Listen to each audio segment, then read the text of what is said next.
I've been on the wrong side of life, so I know the right side is right.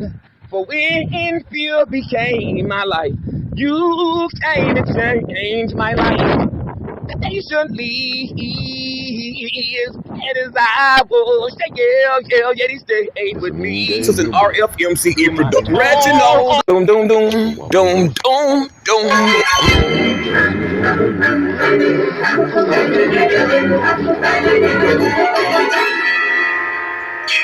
This, my friend, is what is called the monkey paw. If you are ever to see a geek monster walking swiftly with his hand like this, there's a strong possibility, or more than likely, 9 times out of 10, there's some crack in it. News report said that Charlie, who was a well-known geek monster in the hood, was a crippled man as well and walked with a limp. But when the county boys got up on him, they said he was locked up 1 minute, and then with the blink of an eye, they said Charlie was gone. They saw movement in the bushes as he disappeared in the clearing. But they said that when they left, he left the county boys with his arms still there, like Charlie was there, but Charlie was not. What a move by the llama. Yeah, the geek monster is usually the person that everyone usually takes their frustrations out on, just because they're there. Their attire may consist of worn, tattered clothing, clothing that usually looks like maybe blue collar worker type clothing, and may have residue from where they begin to sweat, depending on what the climate after baking soda. On this particular incident, they were looking for someone, and they say the police got so frustrated that they just began to start body slamming geek monsters. Like you look like you know something, but anyway.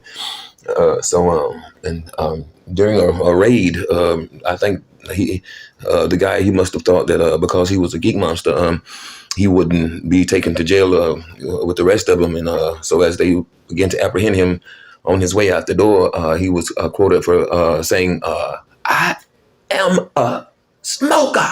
Like that. But what we are about to demonstrate to you in just a moment is what is called a geek monster move. Okay, this is how this is gonna go. Okay. I am a pedestrian passing by. There is a woman on her porch, and she appears to be cleaning up. She's sweeping very swiftly, which is a sure sign that she's on something. But anyway, hey, how you doing?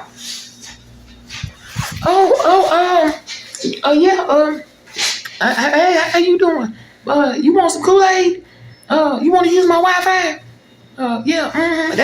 This house rent next door. You want to come over here and check it out? My sister's the one that's renting it. Yeah, come on in. Come go there. Sit down for a minute. You just sit right there. Don't make no noise because my landlord in the other room. All right, I'll be right back. All right. She comes back with the monkey paw. Oh. I'm gonna sit that down right there. How much money you got, baby? How much money you got? I ain't got no money. I don't get paid till Friday. Hold on now.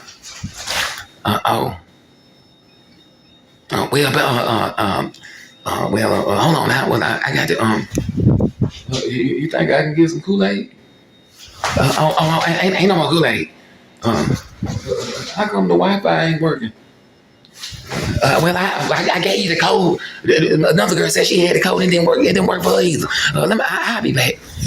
What a move by the llama. You got to go, baby. Come on. Get your stuff. Get your stuff. Come on. You got it. What about the Kool-Aid? What about the Kool-Aid? I told you ain't no more Kool-Aid. I gave you the rest of what I had. Ain't that enough? Come on. What about the apartment for rent? You don't want to stay with. So Touche was a real gangster. You know, he was a force to be reckoned with, and something you just don't want to run across or be around too long. When we were there doing the interview, I think I heard something running through. Sounded like newspaper or something back there was running through it, but he cooperated with us, for the time that we were there, which was very brief. But he was one hell of a man. Most of the time he walked around with no shirt on, with a machete, making a noise like he was crunching on something. And you could see his jaw muscles flexing as he did it, with nose flaring like that ram on the front of a Dodge Caravan. But anyway, and he carried a machete. The combination of mental illness and crack cocaine was like a Tasmanian devil or something. He could go from 0 to 100 real quick. Like yeah man, everything too good, man. Get you out of here, real quick. But anyway, he was America's nightmare out here for Unleashed, and a beast without a key that don't need a key. Anyway, it's like I'm talking about get straight retarded, but when you get him started, nobody really likes NFL football player. They say they believe it was a combination of freebase, Agent Orange, and some powerful marijuana that they had over there in Vietnam. They found a way to smoke off the end of their rifles. But anyway, but he was a machete swinging, gangster rap banging, cigarette lighter whose flame reached as high as 3 feet, burning in the window, smoking crack, hoping the police come type of person. He was known to post up in bathroom stalls. Obviously, he had done some time in the penitentiary. That's the only thing I could think of that could explain this kind of behavior. Last thing a person want to see when they got to use the bathroom is somebody named S. House Shorty posted up in a corner reading a book. He resembled a cartoon, the drawing of a cartoon gangster, or some of America's, coonery, black African American. He looked like some African American, with lips like that, man. They be saying, see, it's gonna be Clayton's for you. See, he always got a cigar. And Marvin the Martian with the helmet off, of course. Space modulator. Like he can drive a train. Man, and when he told everybody he had a job at the railroad, they thought that's what it was, but they got him in the back guarding the caboose. So when the train stopped in the bad side of town, one of those geek monsters be hopping on trying to catch a ride, and then they said they overheard him asking them, do anybody got anything?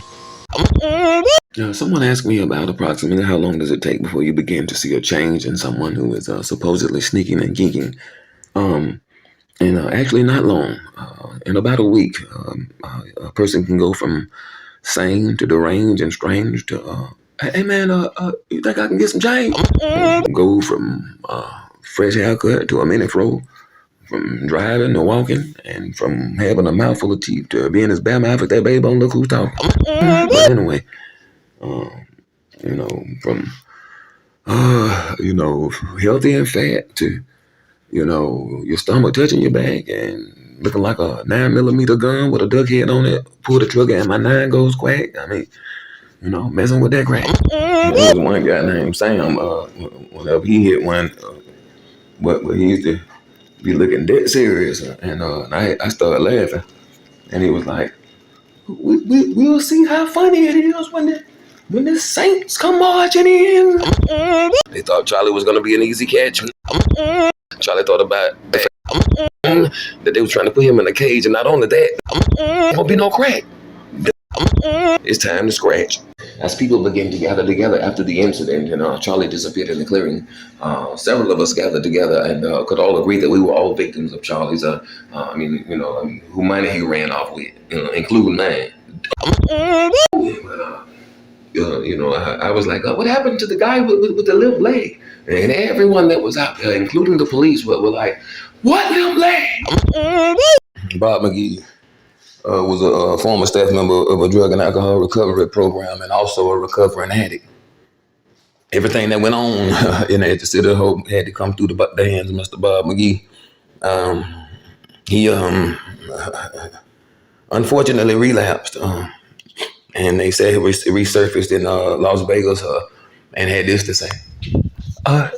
Have a blessed day. He was broke the following morning. The whole place was devastated. The director was heartbroken. Not only by the fact they had been had, But once they realized that all the money that came into that program came into the hands of a smoker.